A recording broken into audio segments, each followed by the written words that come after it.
forever, I'll take this speech that I wrote that was 4 pages and do it in about 10 seconds from nervousness, so we'll try not to be as fast.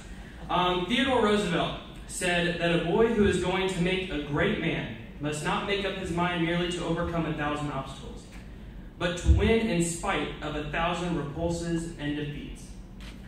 In elementary school, I was not an ideal student. I was the student that most teachers, being a teacher myself I know, sometimes dread having in the classroom. I didn't do my homework. I didn't do well on assignments. I did poorly on my standardized assessments. I didn't care about school. I cared more about what was going on in my home than I did about getting schoolwork done. And doing so created a lot of learning gaps that a lot of students have nowadays. When I got to middle school, I struggled badly. I hadn't even thought about college. I was just trying to not fail 6th grade, not fail 7th grade. So in 7th grade, when I was told I won a scholarship, I was kind of like, what is a scholarship? I hadn't thought of college. And Take Stock in Children kind of changed that for me. When I got my Take Stock scholarship, I was given a mentor in middle school. It was our school resource officer, Deputy Waters. So of course that was a little nervous, meeting with the school resource officer for the first time. She was a very patient woman because, again, like I said, when she first asked me questions like, well, what do you want to do when you grow up? I don't know. What do you like to do? What kind of career would you want to have? I don't know. So instead, our conversation shifted more towards, well, what's your favorite subject? What do you like about school? Did you study for that test you have tomorrow? Did you get your homework done last night? Are you getting the time to get your homework done? And it became more of a foundation for better educational practices and strategies.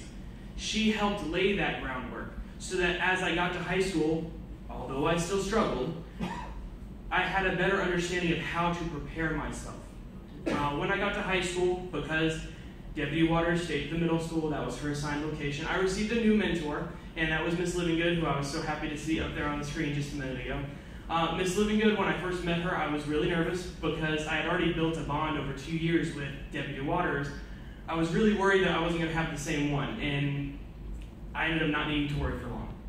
We met during lunch at the school lounge, and we got a chance to really talk. Again, those questions of what do you want to do for college? What kind of job do you want to have? Started popping up, and luckily she did not get upset either when I looked at her and said, I have no idea. But it shifted more towards, okay, well again, what do you like about school? What do you not like about school? It wasn't until my junior, senior year when she started to get a little more, I think hounding might be the wrong word, but really wanting me to make a decision. And so she suggested that I take some career personality surveys. I'm sure everyone in here has probably taken one, even if you had a career, just what kind of job would I have if I didn't do this? So I did, and the first one that I took came back and said teacher. I said nope. And so I went and took another one. The second one, my results said professional educator. Nope. Went to the next one. The third one I took gave me 3 results. It said artist, medical doctor, educator. So I decided to do a little bit of reflecting. And after reflecting, I really thought back to how much I struggled in school and the fact that despite my struggles, I never failed a grade because I had teachers, because I had counselors. I made it through. Middle school and high school, it was because I had mentors. I had parents that cared and really supported me in making sure that I did the right thing. And because of all those reasons, I finally came up to Miss Livingood and said, so I think I'm going to be a teacher. And she did a great job of masking the surprise and shock on her face when I said that. So I graduated high school. I went to Lake Sumter Community College, which is a local college in our county. And I was terrified.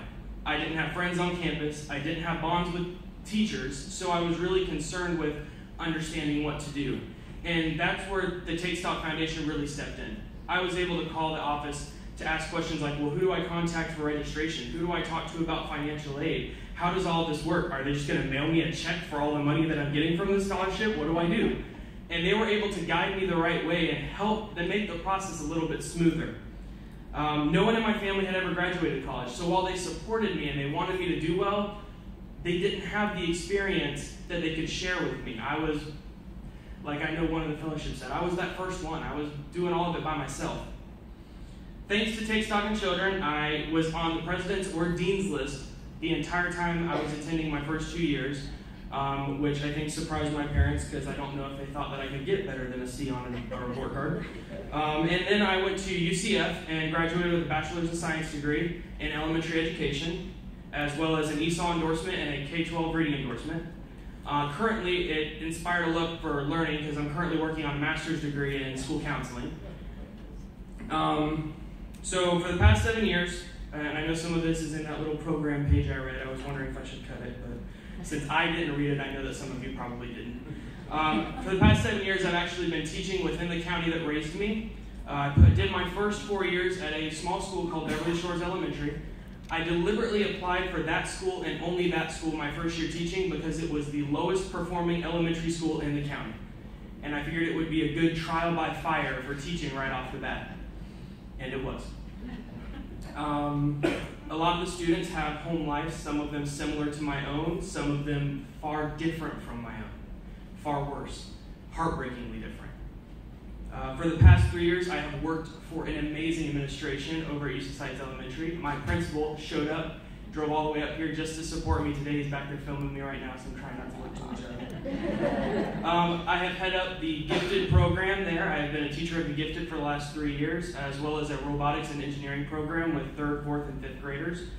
Last year, our robotics team was able to go and compete at the world's level. We competed in Kentucky. I got to take 5 kids in this 5 days of school and compete against 250 other elementary schools from 40 different countries. We didn't do great, but we got there. And that was the part that counted. And it was a great experience. I had kids that had never been outside of Lake County, Florida before. So getting to take them on a trip to Kentucky, they were blown away by getting to run and do competitions with students that didn't even speak English, which was interesting. Last year, I had the honor of being a Teacher of the Year finalist for Lake County Schools. Kind of like this, I was really blown away and caught off guard when I was nominated and then became named a finalist. I do have to take a step aside here and say, I did not win for Lake County, but the winner of Lake County, Tammy Jerkins, went on to win for the entire state of Florida. So I lost to the best. That's the way to lose. I wouldn't be standing up here talking today if it weren't for Take Stock in Children. I would not have been able to attend college. I would not have become an educator, and that is hands down, no doubt about it. So I was supposed to speak at the fundraiser in Orlando for Take Stock in Children Central Florida, but because of Hurricane Irma, it got canceled. And there was one question I was asked, and this is what I'd like to close with, and they asked me, what does Take Stock in Children mean to me specifically? And so I'm going to read it off of this card, because if I try to say it to you, I'm going to just break down and get all emotional. So I'm going to read it, that way I don't focus on what the words say. So what does Take Stock in Children mean to me?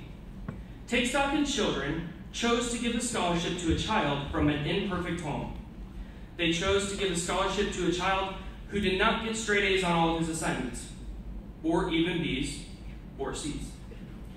They chose to give a scholarship to a child who did not come from a high socioeconomic household.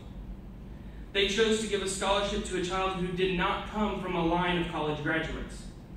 They chose to give the scholarship to me, a child who by most indicators would never have been accepted to college, much less graduate college. Take Stock in Children gave me my future, and that is what this foundation means to me. So I just want to say thank you again to the foundation for this honor. I'm blown away, and I hope that everyone has a fantastic day today. Thank you.